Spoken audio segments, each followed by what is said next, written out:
አላህን መገናኘት ስለምፈልግ ነብያችንን እሳቸው በኖሩበት ጊዜ የተከሰቱትን ሰምቼ ይሄን ያክል መጽናናት ከቻልኩኝ ከሳቸው ጋር ደግሞ መገናኘት ምን ያክል ነው እና ብዙ ጊዜ ሁሉም ነብያችን ረሱልን ናፋቂ ነውና የኔ ደግሞ በጣም ናፋቂ በጣም ማለት ነው ማለት ብዙ ጊዜ አልችልም እንደዚህ ነገር ማድረግ ስልብጃዴን ረሱል ቀበሯቸው ለህድ ውስጥ አስገቧቸው ከሚባሉ 5 ሰሃቦች አንዱ ነው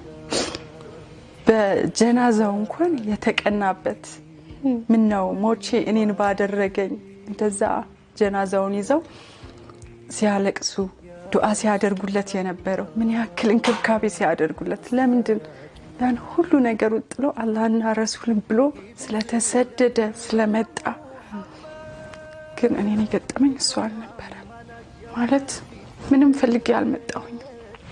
አላህና ረሱልን ነው ከማንም ምንም ነገር አልፈለኩም